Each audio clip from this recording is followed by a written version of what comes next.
नमस्कार। आप सभी का मेरे YouTube चैनल हिंदी साहित्य में हार्दिक अभिनंदन। आज हम आपको सूर्यकांत त्रिपाठी निराला जी द्वारा रचित तुलसीदास जी के मनोदशा का वर्णन करते हुए काव्य पंक्तियाँ लेकर आए हैं। ये जो पद्यांश है या आप अवतरण कह लीजिए, प्रस्तुत अवतरण जो है तुलसीदास जी की मनोदशा का वर्णन करता है। ये उस समय की बात है जब उनकी पत्नी रत्नावली अपने मायके चली जाती हैं। तुलसीदास जी अपनी पत्नी से अत्यधिक प्रेम करते थे, तो उनके जाने के बाद उन्हें अपना सारा घर सूना सूना लगने लगा। तो इन्हीं बातों का वर्णन करते हुए निराला जी कहते हैं, वह आज हो गई दूर तान, इसलिए मधुर वह और गान, सुनने को व्याकुल हुए प्राण प्रियतम के। अर्थात रत्नावली जी जो उनकी पत्नी हैं, उनके जाने के बाद तुलसीदास जी को अपना घर कैसा लगने लगा? सूना लगने लगा, खाली लगने लगा, क्योंकि उनके जाने पर वो तान जो थी, अर्थात वो जो मधुर गान थे, जो रत्नावली की जो बातें थी, जो उनके गीतों की तान थी, आज वो दूर हो गई, अर्थात आज वो नहीं दिखाई दे रही हैं। तो इसलिए उनकी बातें भी, उनके गीत भी नहीं सुनाई दे रहे हैं, सुनने को व्याकुल। लेकिन उनके तो प्राण जो हैं, जो तुलसीदास जी का जो मन है, जो इतना अधीर हो गया है कि वो प्रियतम के, कि वो रत्नावली जी जो उनकी पत्नी है, उनकी मधुर गान को सुनने के लिए वो व्याकुल हुए जा रहे हैं और उन्हें मिलने के लिए अधीर हो रहे हैं। अतः फिर क्या होता है? छूटा जग का व्यवहार ज्ञान, पग उठे उसी मग को अजान।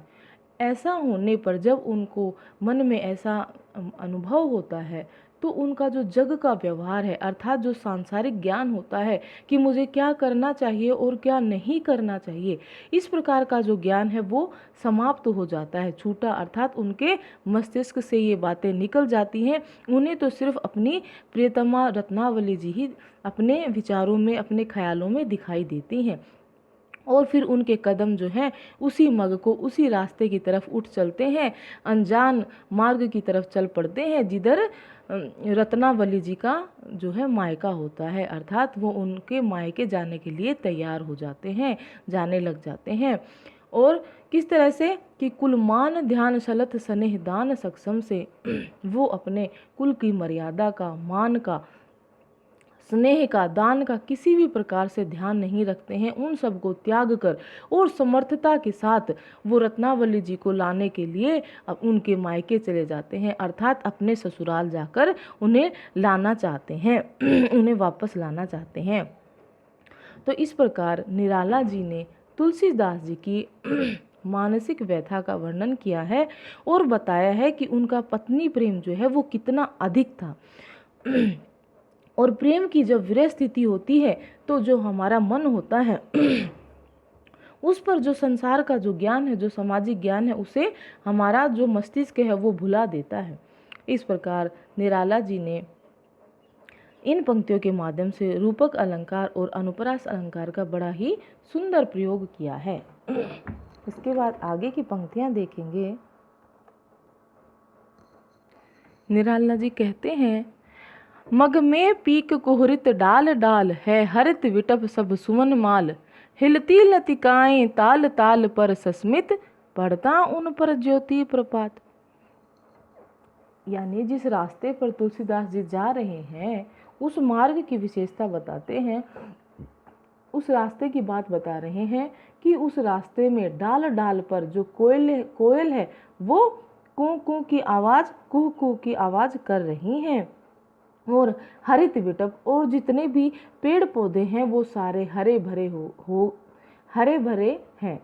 तो उनकी हरियाली देखकर कवि ने कल्पना की है कि सब सुमन माल की, ऐसा लग रहा है कि सब पेड़ पौधों ने फूलों की मालाएं पहनी हैं। हिलती लतिकाएं ताल ताल पर सस्मित, सस्मित का अर्थ है यहाँ मुस्कुराने से।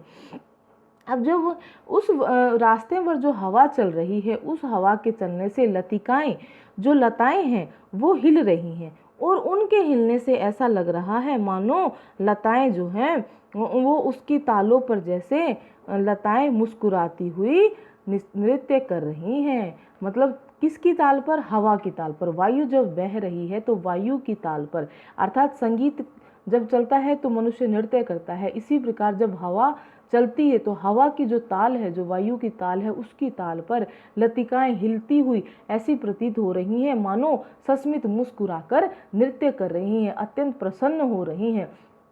पड़ता उन पर ज्योति प्रपात, अर्थात उनके ऊपर और उन लताओं पर सूर्य का जो प्रकाश है वो ज्योति प्रपात है, यानी जो उनका प्रकाश है वो किसके समान है? सोने की किरणों के समान जो है वो प्रकाश पड़ रहा है, मानो प्रकाश का झरना बह रहा है। प्रपात यानी कि ज्योति प्रपात यानी कि प्रकाश का झरना उन पर पड़ रहा है, उन पर गिर रहा है, बह रहा है। ठीक है, तो इस तरह से उन्होंने आगे की पंक्तियां देखेंगे।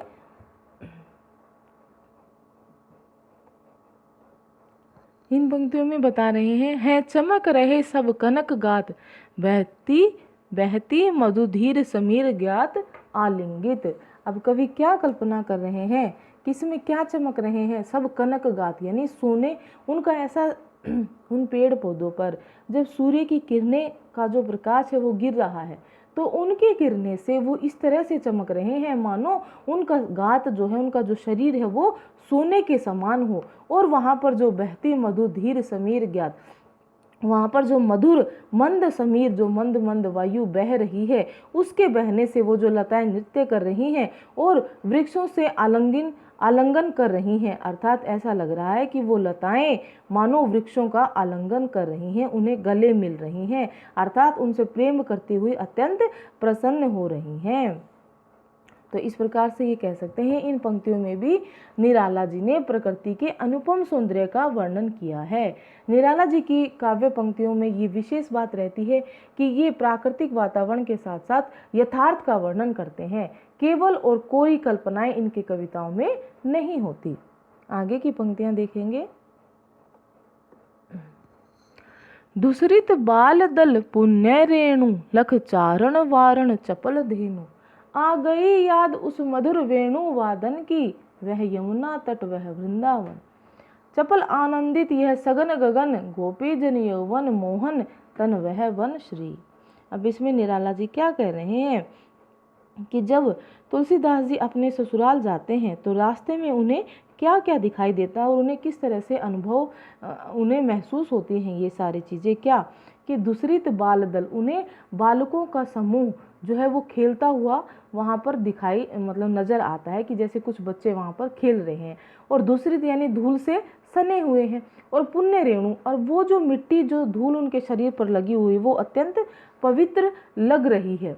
लख चारण वारण चपल धेनु, चारण वारण यानी जो चराने वाले जो चपल यानी चंचल जो वो हैं, जो बच्चे हैं, जो अपने उसका जो है धूल से जो भरे हुए चरवाह हैं, उन बालकों को देखकर श्री तुलसीदास जी को भगवान श्री कृष्ण के बाल रूप का स्मरण हो आया। तो फिर वो क्या करते हैं कि मधुर स्वरों में बंसी बजाता हुआ श्री कृष्ण इसी प्रकार गौएं चराया करता था। लख चारण वारण चपल धेनु, आ गई याद उस मधुर वेणु वादन की। वो मधुर वेणु यानी कि बंसी बजाने वाले श्री कृष्ण की याद उन्हें आ गई और उन्हें ऐसा लगा कि जैसे इन श्री कृष्ण भी अपने बाल रूप में इसी तरह बंसी बजाते हुए यहाँ खेलते थे। फिर वो आगे क्या सोच रहे हैं कि और इस बात की कल्पना वो किससे कर रहे हैं कि जो वो बालक हैं वो भी श्री कृष्ण के समान ही गौओं को चरा रहे हैं। फिर आगे कह रहे हैं कि वह यमुना तट वह वृंदावन। ये दृश्य देखकर तुलसीदास जी को यमुना नदी का किनारा और वो वृंदावन उसकी याद आ जाती है, जहाँ पर क्या चपल आनंदित यह सघन गगन, यह सघनता से गिरे हुए बादलों में जो बिजली सी कौंध रही है, जो चपल आनंदित, जो चंचल होकर आनंदित हो रही है, ये सघन, ये संपूर्ण जो ये सघनता से गिरा हुआ है जो बादल हैं, जो आकाश हैं। फिर आगे कहते हैं इस प्रकार वन की शोभा जो है वो मोहने वाली है। फिर कहते हैं गोपी जन यौवन मोहन तन वह वन श्री। अब तुलसीदास जी को क्या क्या दिखाई देता है? वहाँ वन की शोभा, गोपियों के यौवन और मन को मोहित करने वाली थी।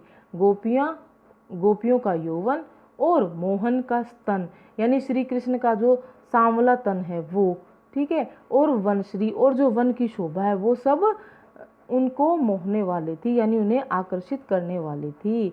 उनके समान उन्हें, तुलसीदास जी को ये सारी चीज़ें एक समान जो है प्रतीत होती हैं। इस प्रकार इन पंक्तियों में भी निराला जी ने क्या बताया है कि वन की जो शोभा है, जो कृष्ण और गोपियों का जो प्रसंग जो उन्होंने सुना है, तो जो उन्होंने पढ़ा भी है, तो इन सब चीज़ों को और यमुना वृंदावन, ये जो सारे प्रेम के प्रतीक हैं, इनको देखकर तुलसीदास जी को श्री कृष्ण के बाल रूप का जो है उस समय का आभास हो आता है।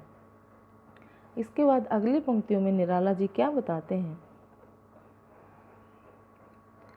सुनते सुख की वंशी के सुर, पहुँचे रतनधर रमा के पुर। लाख सादर उठी समाज स्वसुर परिजन की, बैठाला देकर मान पान। कुछ जन बतलाए कान कान, सुन बोली भाभी यह पहचान रतन की।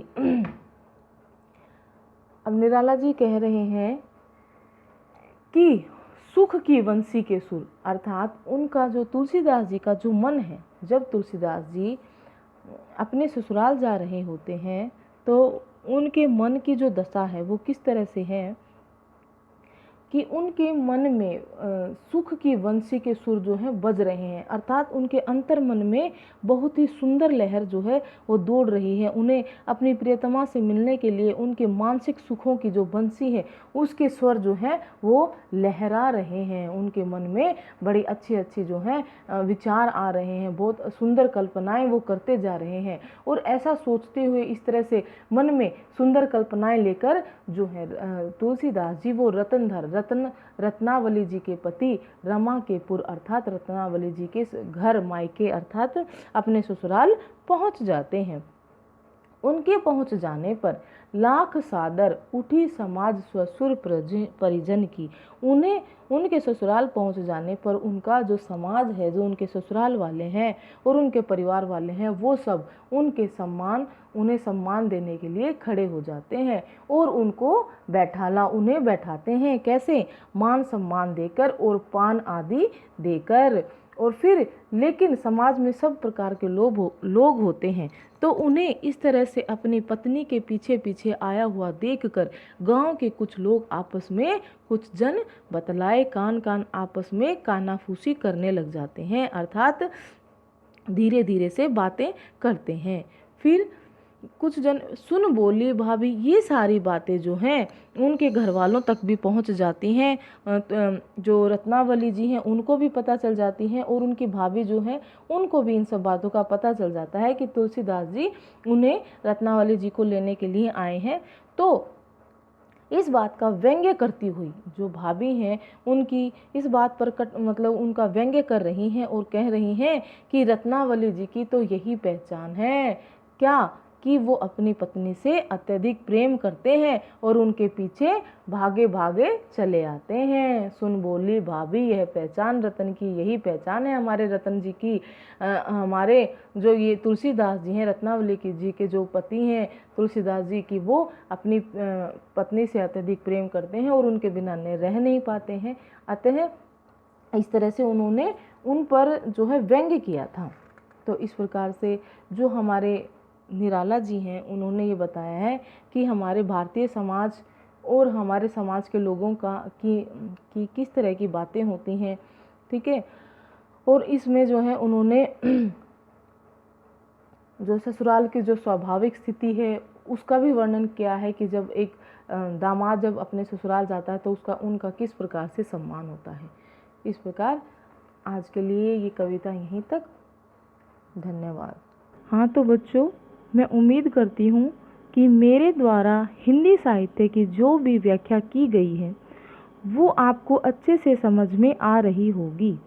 इसलिए आप मेरी वीडियोस को आपके जितने भी सहपाठी हैं, विद्यार्थी मित्र हैं, उनके साथ शेयर करें और इसी तरह की मेरी एजुकेशनल वीडियोस से अपडेट्स होने के लिए मेरे चैनल को सब्सक्राइब करें।